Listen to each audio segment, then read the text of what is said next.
Halo teman-teman semua, pada kesempatan kali ini kita akan belajar mengenai struktur teks pidato persuasif dan ciri kebahasaan dari teks pidato persuasif.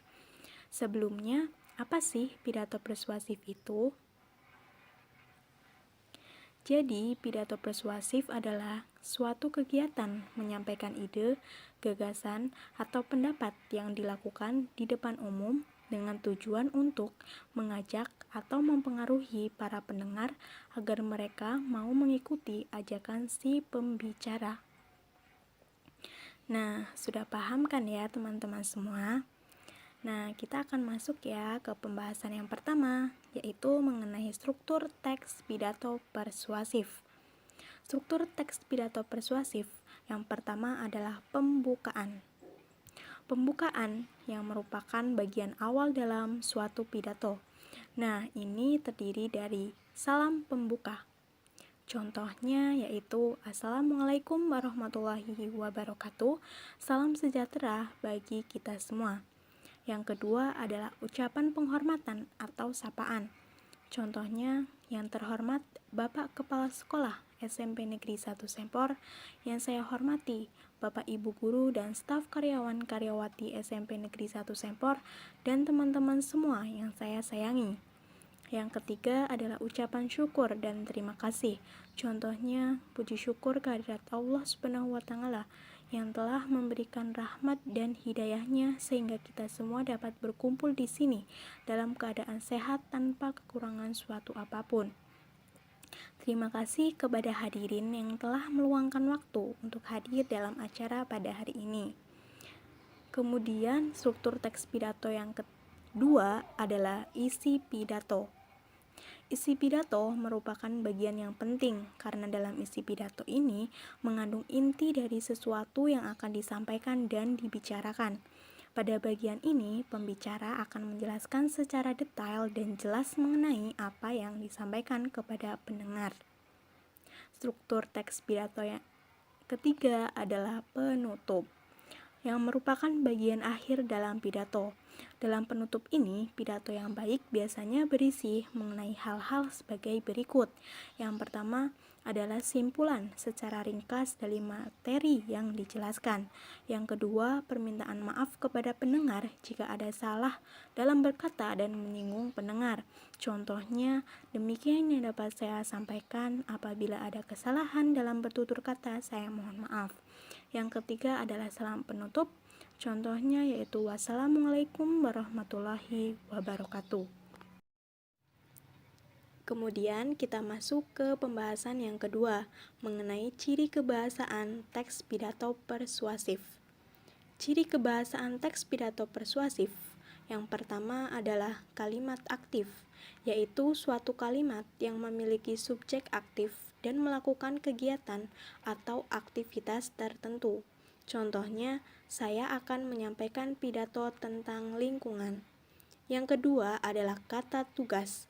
Kata tugas merupakan salah satu jenis kelompok kata dalam tata bahasa Indonesia yang terdiri dari kata depan, kata sambung, kata sandang, dan kata seru. Yang ketiga adalah kata emotif. Kata emotif merupakan kosakata yang berhubungan dengan perasaan yang bisa membuat audiens atau pendengar tersentuh. Contohnya, mari kita jaga lingkungan kita dari sampah masyarakat. Yang keempat adalah kosakata bidang ilmu atau istilah, yang merupakan kosakata yang sangat sering digunakan dalam bidang keilmuan. Contohnya, fotosintesis, diagnosis, reboisasi, dan lain sebagainya. Yang kelima adalah sinonim. Sinonim adalah bentuk persamaan atau padanan makna kata yang diucapkan. Yang keenam adalah kata benda abstrak. Kata benda abstrak yaitu merupakan kata benda yang tidak ada wujudnya atau sebuah benda yang tidak bisa dilihat oleh mata. Contohnya yaitu kata kerja yang berubah menjadi kata benda. Contohnya mengolah menjadi pengolahan, mencari menjadi pencarian, membangun menjadi pembangunan, dan lain sebagainya. Nah, agar teman-teman lebih mudah untuk memahami mengenai struktur teks pidato persuasif dan ciri kebahasaan dari teks pidato persuasif, simak contoh pidato persuasif berikut ini ya. Assalamualaikum warahmatullahi wabarakatuh. Yang terhormat Bapak Kepala Sekolah SMP Negeri 1 Sempor, yang saya hormati Bapak Ibu Guru dan staf karyawan-karyawati SMP Negeri 1 Sempor, dan teman-teman semua yang saya sayangi. Marilah kita panjatkan puja dan puji syukur kehadirat Allah Subhanahu wa Ta'ala yang telah memberikan nikmat dan hidayahnya sehingga kita semua dapat berkumpul pada hari ini dalam keadaan sehat tanpa kekurangan suatu apapun. Pada kesempatan ini, saya akan menyampaikan pidato tentang menjaga kebersihan lingkungan sekolah. Kita semua telah mengetahui bahwa lingkungan merupakan tempat hidup bagi semua makhluk hidup. Untuk itu, kita harus menjaga kelestarian lingkungan kita agar kita tetap dapat hidup dengan nyaman. Salah satu cara yang dapat dilakukan untuk menjaga lingkungan adalah menjaga kebersihannya. Menjaga kebersihan lingkungan dapat dimulai dengan hal-hal kecil, namun hal ini yang terkadang sulit untuk kita lakukan. Contohnya saja adalah membuang sampah pada tempatnya. Saat ini, kesadaran untuk menjaga kebersihan di kalangan kita sebagai siswa sangatlah kurang. Hal ini dapat dilihat dari lingkungan sekolah kita yang masih terdapat sampah yang berserakan, entah itu sampah plastik, makanan, minuman, atau sampah kertas. Padahal, tempat sampah yang disediakan sekolah sudah memadai. Di setiap sudut sekolah terdapat tempat sampah. Di depan kelas pun sudah terdapat tempat sampah. Namun, tidak adanya kesadaran kita untuk membuang sampah pada tempatnya, sebagai wujud menjaga kebersihan lingkungan sekolah. Selain dengan membuang sampah pada tempatnya, kita dapat menjalankan piket kelas sebagai cara untuk menjaga kebersihan lingkungan sekolah. Kemudian, biasakanlah memilah sampah sesuai dengan kelompoknya sebelum memasukkan ke tempat sampah. Jenis sampah dibedakan menjadi 3, yaitu yang pertama adalah sampah basah, yaitu sampah yang mudah terurai dan membusuk. Contohnya, sisa makanan, sayur, buah-buahan, sampah kebun, dan sampah dapur. Yang kedua, sampah kering, yaitu sampah yang tidak bisa membusuk dan terurai secara ilmiah. Contohnya, kertas, kardus, plastik, tekstil, karet, kaca, kaleng, dan lain sebagainya. Yang ketiga adalah sampah B3, bahan berbahaya dan beracun, yaitu sampah yang beracun dan bereaksi yang sangat membahayakan kesehatan dan kehidupan organisme. Contohnya adalah baterai, cat, pestisida, sampah rumah sakit, dan lain sebagainya.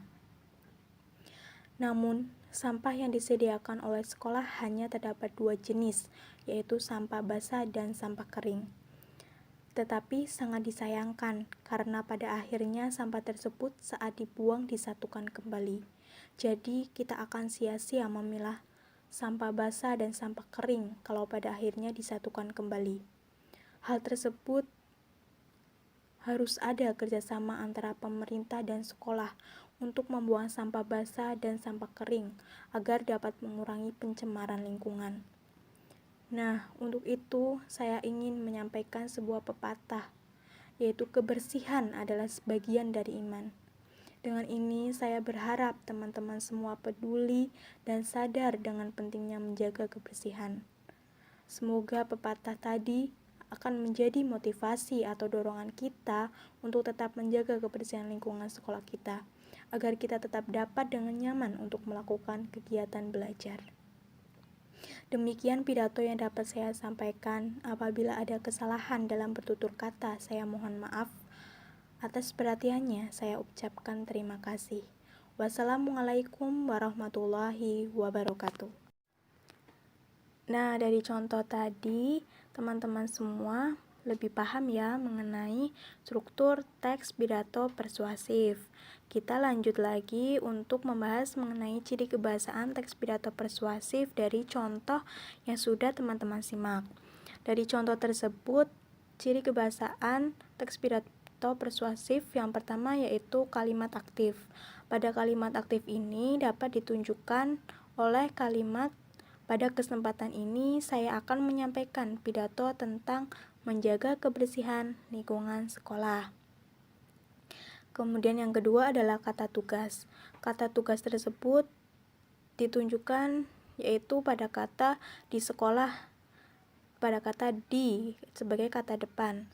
Yang kedua kata sambung. Kata sambung ini ditunjukkan pada kata kemudian. Pada kalimat kemudian biasakan memilah sampah sesuai dengan kelompoknya sebelum memasukkan ke tempat sampah.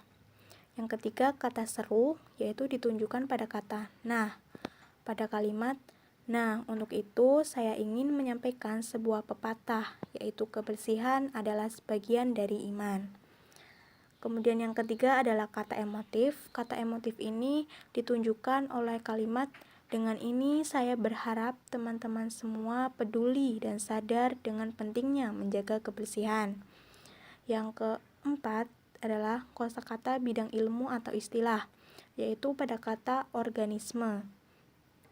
Yang kelima adalah sinonim, yaitu ditunjukkan pada kata motivasi atau dorongan. Yang keenam adalah kata benda abstrak, yaitu ditunjukkan pada kata kesadaran, kesalahan, dan kebersihan.